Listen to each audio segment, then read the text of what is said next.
नमस्कार साथियों, स्वागत है आपका अपने YouTube चैनल पोटेंशियल तैयारी पर। साथियों, सुपर फास्ट रिवीजन के अंतर्गत आज मैं जी के मॉक टेस्ट 19 नंबर लेकर आया हूं, जिसमें बहुत ही ज़बरदस्त 30 क्वेश्चनों का संकलन इकट्ठा किया हुआ है। साथियों, अगर चैनल पर पहली बार आ रहे हैं तो चैनल को सब्सक्राइब कर लीजिए, वीडियो को लाइक और शेयर अवश्य कर दीजिए।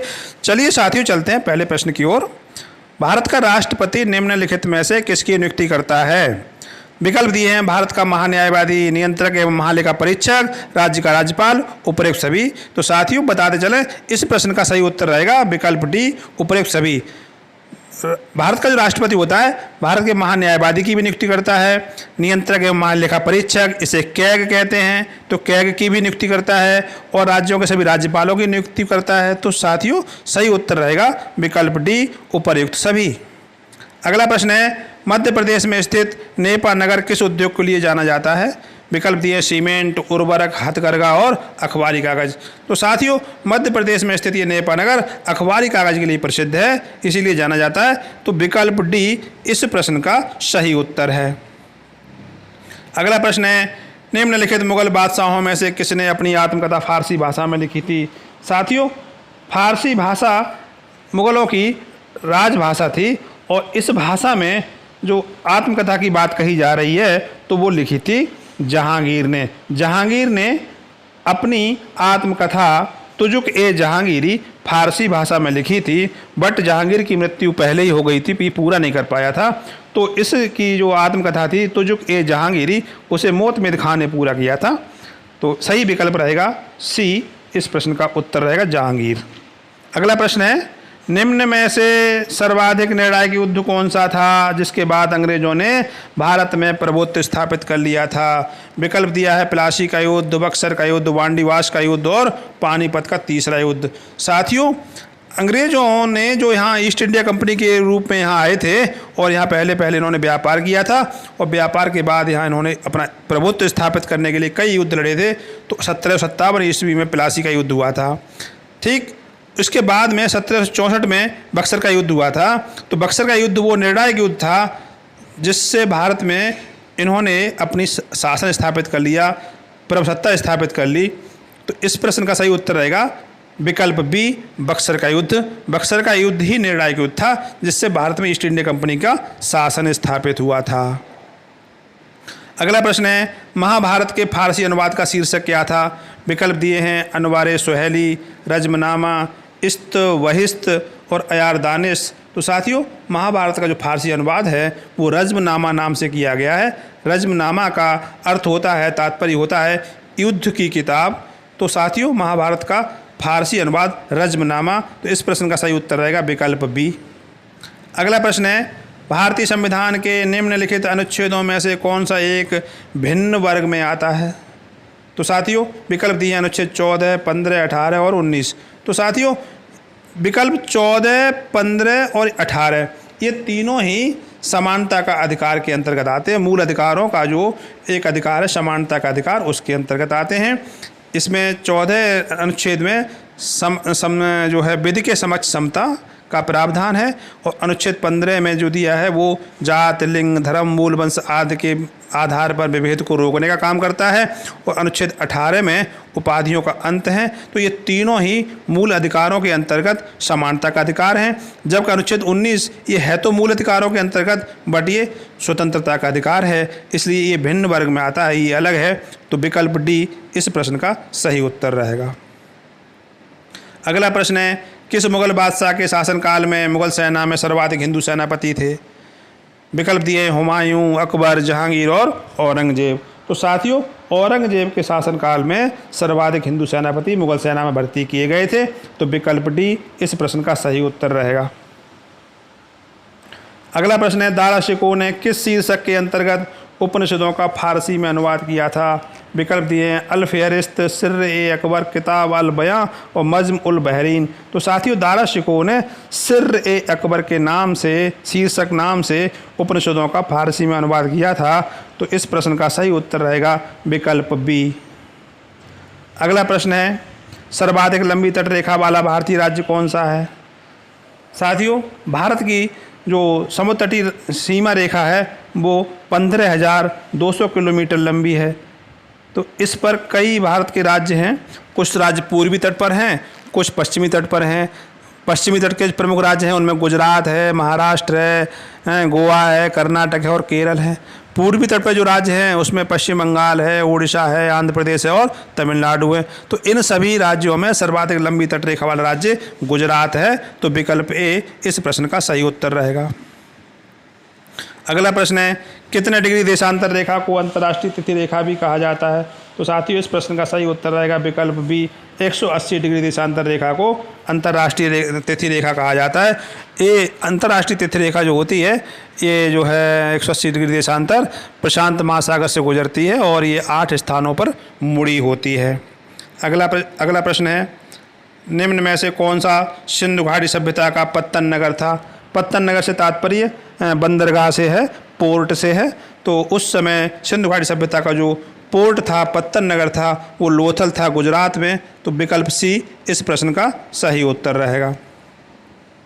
अगला प्रश्न है, निम्नलिखित में से किसने इरविन और गांधी को दो महात्मा कहा था? विकल्प दिए हैं मीराबेन, सरोजनी नायडू, मदन मोहन मालवीय और जवाहरलाल नेहरू। तो साथियों लॉर्ड इरविन और महात्मा गांधी को दो महात्मा की संज्ञा देने का काम किया था सरोजनी नायडू ने। तो विकल्प बी इस प्रश्न का सही उत्तर रहेगा। अगला प्रश्न है, भारत में किस स्थल की खुदाई से लौह धातु के प्रचलन के प्राचीनतम प्रमाण मिले हैं? विकल्प दिए हैं तक्षशिला, अतरंजी खेड़ा, कौशाम्बी और हस्तिनापुर। तो साथियों बताते चलें कि लौह धातु की जो खोज हुई थी वो उत्तर वैदिक काल में आर्यों द्वारा की गई थी और इसके प्राचीनतम प्रमाण जो मिले हैं वो अतरंजी खेड़ा से मिले हैं। तो विकल्प बी इस प्रश्न का सही उत्तर रहेगा।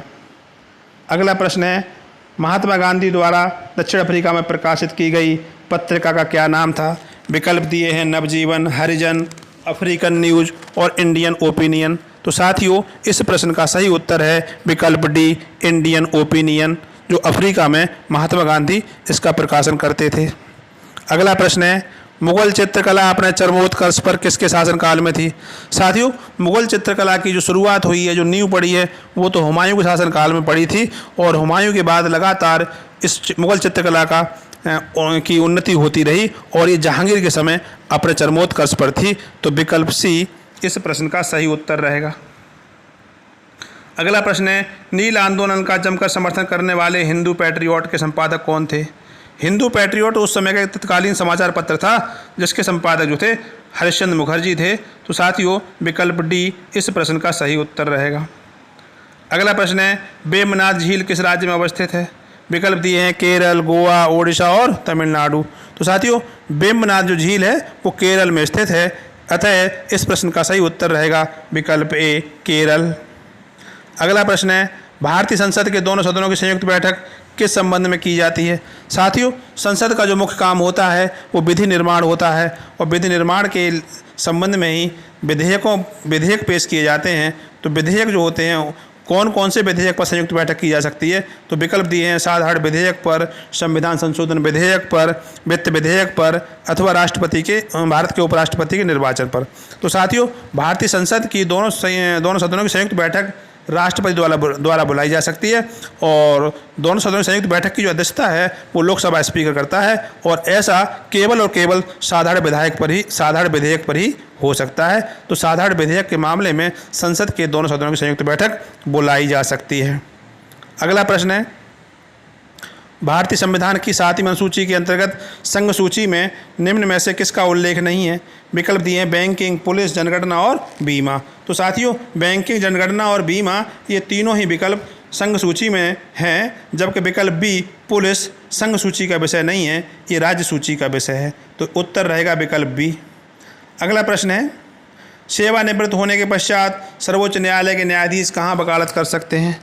विकल्प दिए हैं केवल सर्वोच्च न्यायालय में, केवल उच्च न्यायालयों में, और विकल्प सी दिया है सर्वोच्च न्यायालय व उच्च न्यायालयों में, और लास्ट विकल्प है डी किसी भी न्यायालय में नहीं। तो साथियों सर्वोच्च न्यायालय का जो न्यायाधीश रहा है तो वो अवकाश ग्रहण करने के पश्चात, सेवानिवृत्त होने के पश्चात किसी भी न्यायालय में वकालत का कार्य नहीं कर सकता है। तो विकल्प डी इस प्रश्न का सही उत्तर रहेगा। अगला प्रश्न है, निम्न में से किसका अयस्क बॉक्साइट है? विकल्प दिया है सीसा का, एल्यूमिनियम का, जस्ता का और तांबा का। तो साथियों बॉक्साइट जो अयस्क है वो एल्यूमिनियम का है। तो विकल्प बी इस प्रश्न का सही उत्तर रहेगा। अगला प्रश्न है, वैदिक सभ्यता के निर्माता आर्यों का मूल निवास मध्य एशिया किसने बताया है? साथियों, भारत में जो एक वैदिक सभ्यता का विकास हुआ था, ये मूलतः ग्रामीण सभ्यता थी और इसके निर्माता आर्य थे। तो आर्यों के मूल निवास के संबंध में विभिन्न विद्वानों के अलग अलग मत हैं। तो इसी में एक विद्वान जिन्होंने आर्यों का मूल निवास मध्य एशिया बताया है, उनका नाम है विकल्प डी में प्रोफेसर मैक्स मूलर। तो प्रोफेसर मैक्स मूलर ने जो है आर्यों का मूल निवास स्थान मध्य एशिया बताया है। तो विकल्प डी इस प्रश्न का सही उत्तर रहेगा। अगला प्रश्न है, गुजरात के सौराष्ट्र प्रांत में बनवाई गई सुदर्शन झील में से निम्न में से कौन संबंधित नहीं है? साथियों, बताते चलें कि मौर्य वंश के प्रथम सम्राट चंद्रगुप्त मौर्य ने सौराष्ट्र प्रांत में सुदर्शन झील बनवाई थी। बाद में इस झील को पुनरुद्धार का कार्य समुद्रगुप्त ने भी किया है और शक राजा रुद्रदामन प्रथम ने भी किया है। तो विकल्प के अनुसार चंद्रगुप्त मौर्य, समुद्रगुप्त और रुद्रदामन प्रथम ये तीनों ही सुदर्शन झील से संबंधित रहे हैं, बट चंद्रगुप्त द्वितीय का सुदर्शन झील से कोई संबंध नहीं रहा है। तो विकल्प बी इस प्रश्न का सही उत्तर रहेगा। अगला प्रश्न है, ध्वनि का वेग अधिकतम निम्न में से किस में होता है? साथियों, ध्वनि की जो चाल होती है वो सर्वाधिक ठोस में होती है, उससे कम द्रव में होती है और सबसे कम वायु में होती है, गैस में होती है। तो साथियों, इस प्रश्न का जो उत्तर रहेगा वो विकल्प सी धातु में ध्वनि का वेग अधिकतम होता है। तो विकल्प सी सही उत्तर रहेगा। अगला प्रश्न है, एक्सरे की खोज किसने की थी? तो विकल्प दिए हैं बैकरेल, रोएंटजन, मैरी क्यूरी और वान लू। तो साथियों, एक्सरे की खोज करने वाले जो वैज्ञानिक थे वो रोएंटजन थे। तो विकल्प बी इस प्रश्न का सही उत्तर रहेगा। अगला प्रश्न है, पराबैंगनी किरणों को कौन अवशोषित करता है? साथियों, पराबैंगनी किरणों को अवशोषित करने का कार्य ओजोन परत करती है। तो विकल्प ए इस प्रश्न का सही उत्तर है। और ओजोन परत के बारे में बताते चलें तो ओजोन परत पृथ्वी के वायुमंडल की दूसरी सतह समताप मंडल के निचले भाग में पाई जाती है और ये सूर्य से आने वाली पराबैंगनी किरणों को अवशोषित कर लेती है और पृथ्वी पर इसके हानिकारक प्रभाव को बचाती है। इसीलिए ओजोन परत को पृथ्वी का सुरक्षा कवच भी कहा जाता है। अगला प्रश्न है, निम्न में से कौन सा एक विद्युत का सबसे अच्छा कुचालक है? साथियों, यहाँ पर कुचालक की बात कही जा रही है। विद्युत के कुचालक होते हैं और कुछ सुचालक भी होते हैं। तो यहाँ कुचालक की बात की जा रही है। तो यहाँ पर इस प्रश्न का सही उत्तर रहेगा विकल्प सी लकड़ी जो है वो विद्युत की एक सबसे अच्छा कुचालक होता है। साथियों, अगर आपने अभी तक चैनल को सब्सक्राइब नहीं किया है तो चैनल को सब्सक्राइब जरूर कर लीजिए, वीडियो को लाइक और शेयर भी कर दीजिए। अगला प्रश्न है, फ़ारेनहाइट पैमाने पर 98.6 डिग्री तापमान जो है सेल्सियस पैमाने पर कितना होता है? साथियों, 98.6 डिग्री फ़ारेनहाइट होता है, उसे सेल्सियस में कन्वर्ट करेंगे तो कितना बनेगा ये पूछा जा रहा है। तो विकल्प ए इस प्रश्न का सही उत्तर है, 37 डिग्री सेल्सियस बनेगा। अगला प्रश्न है, निम्न में से किसे भंग नहीं किया जा सकता परंतु समाप्त किया जा सकता है? विकल्प दिए हैं लोकसभा। साथियों, लोकसभा को भंग किया जा सकता है। यहाँ कहा जा रहा है किसे भंग नहीं किया जा सकता, तो लोकसभा को तो भंग किया जा सकता है, तो ये हमारा उत्तर नहीं है। राज्यसभा को भंग नहीं किया जा सकता है, ठीक, लेकिन इसे समाप्त भी नहीं किया जा सकता। राज्य की विधानसभाएं इनको भंग किया जा सकता है, ये भी उत्तर नहीं है। राज्य की विधान परिषदें साथियों जो होती हैं वो उन्हें भंग भी नहीं किया जा सकता, बट उन्हें समाप्त किया जा सकता है। तो विकल्प डी इस प्रश्न का सही उत्तर रहेगा। अंतिम प्रश्न है साथियों, उच्चतम न्यायालय से कानूनी मामलों पर परामर्श लेने का अधिकार किसे है? तो साथियों, उच्चतम न्यायालय से कानूनी परामर्श लेने का अधिकार केवल और केवल राष्ट्रपति को है। राष्ट्रपति ही उच्चतम न्यायालय से कानूनी मामलों पर परामर्श मांग सकता है। तो विकल्प बी इस प्रश्न का सही उत्तर रहेगा। साथियों, चैनल को सब्सक्राइब कर लीजिए, वीडियो को लाइक और शेयर कर दीजिए। धन्यवाद।